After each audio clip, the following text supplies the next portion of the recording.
Spontan, come on, alah.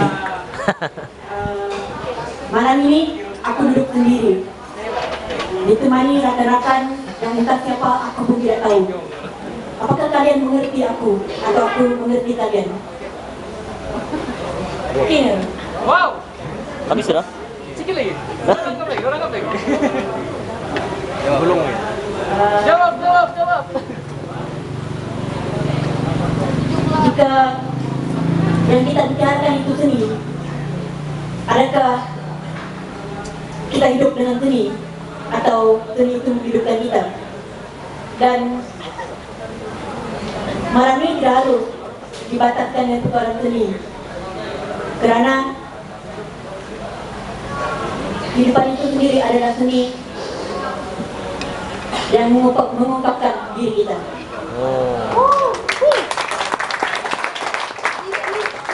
Masih? Wow, deep. Wow. Kalau Adam, kau lagi? Malah.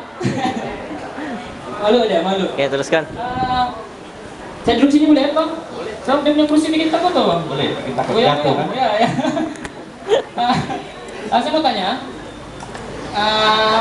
apa program sama campaign yang dilakukan oleh bahasa ini bang untuk menarik minat golongan-golongan muda untuk dalam mencuburi bidang sastra ini bang? banyak ya. Kita buat yang secara tidak langsung dulu ya.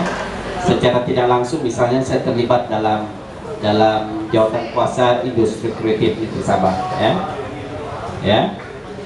Jadi saya dalam jawatan kuasa itu saya duduk memberi cadangan tentang apa yang patut kita buat ya. Di universiti kita melahirkan ratusan mahasiswa dalam jurusan sastra setiap tahun. Kemana mereka pergi? Adakah mereka menulis buku? Tidak ada. Adakah mereka terlibat dalam bidang sastra? Tidak ada ya. Kenapa begitu? Sebab peluang-peluang dalam bidang sastra ini tidak dibuka begitu luas kepada mereka. Jadi saya cadangkan kepada kerajaan negeri supaya bagi dana untuk penerbitan buku. Kalau nak wujudkan industri buku, kalau industri kreatif, sekarang ada industri kreatif yang diberi dana oleh kerajaan berjuta-juta ringgit. Ya, berjuta-juta ringgit ya.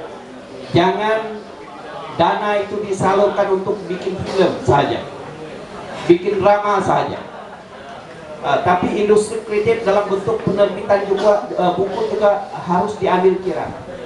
Saya bagi tahu tuan-tuan, margin keuntungan untuk terbitkan buku adalah 200%. Kalau Anda berbelanja 5.000 untuk terbit buku, Anda boleh dapat 20.000 pulangan balik untuk sebuah judul buku. Tinggi, sangat tinggi. Tetapi ini tidak ada di Sabah. Saya tanya tuan-tuan, adik-adik, ada tak pernah dengar penerbitan syarikat penerbitan buku di Sabah? Tidak ada. Kerajaan pun tidak bikin. Ya. Jadi buat ini semua, barulah mahasiswa sastra ini bekerja. Kalau tidak ada peluang pekerjaan untuk Anda. Betul. Oh, ini yang saya suarakan, yang secara tidak langsung. Oke, yang secara langsung saya buat macam-macam kegiatan.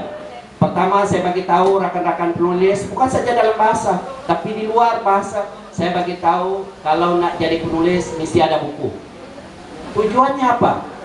Satu ialah dari segi pulangan, supaya penulis ini manusia macam saya, macam Anda semua. Belum makan di restoran, balik rumah mesti ada dapur, mesti ada asap ya. Nak menulis huha menulis tapi tidak ada hasil, balik rumah tidak dapur, tidak ada asap.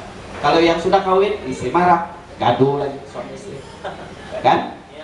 Betul? Jadi mesti ada hasil ya. Nak mendapatkan hasil itu kita kena kerja keras lah, create macam-macam supaya seni ini mendatangkan hasil kepada kita, termasuk dalam industri buku. Jadi supaya pelajar-pelajar yang keluar daripada universiti ini ada kerja dan ada pendapatan selain daripada kepuasan seni itu. Kita perlu ambil kira. Dan kita buat macam-macam. Kita buat bulan penulis negeri Sabah lagi, kita buat macam-macam, Maharajaan pun ada kan, ada. Sudah juga banyak perkampungan sastrawan baru-baru di perkumpulan datang. Kalau yang ada buku, bawa buku, jual buku di situ.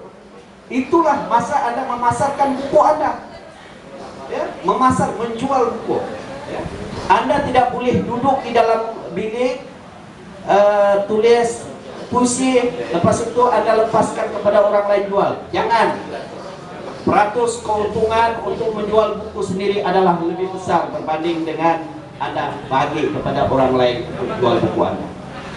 Oke? Nah, itu saya pikir begitu, dan banyak lagi lah. Dan yang penting sekali, kita mesti menggalakkan kita menulis, ya, terus menulis, jangan berhenti menulis. Tidak kira ada mutu atau tidak, yang penting menulis dulu. Mutu itu orang lain yang akan menentukan sama ada karya kita itu bermutu atau tidak. Bukan kita yang menentukan. Saya hanya menulis, Anda hanya menulis. Ya, biar orang lain menentukan mutu kita. Tukang masak di dapur sana, dia hanya masak. Yang tahu makanan Anda, makanan yang dia masak itu sedap atau tidak, Anda semua, bukan dia. Dia masak saja. Oke? Jadi tanggung jawab Anda hanya menulis. Biar orang lain merasa untuk Anda. Ada satu filsafat orang Minang ya, tentang masakan ini. Yang perlu Anda adaptasi dalam bidang penulisan. Dia kata apa? Kalau makanan saya tidak sedap, beritahu saya. Kalau makanan saya tidak sedap, beritahu saya. Kalau makanan saya sedap, beritahu orang ramai makanan saya itu sedap. Itu filsafat orang Minang. Begitu juga dalam bidang penulisan. Kalau karya saya itu tidak sedap, tidak bagus, tidak indah, beritahu saya. Tapi kalau karya saya itu indah, sedap, beritahulah orang ramai. Oh, karya sudah abadi bagus. Oke? Oke. Oke Bang, makasih Bang. Oke. Kita beri sebentar take five. Boleh kawan?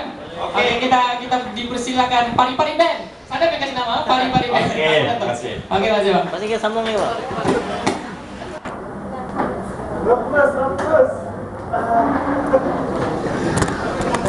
Minum dulu, Bang. Pasti sambung lagi nih.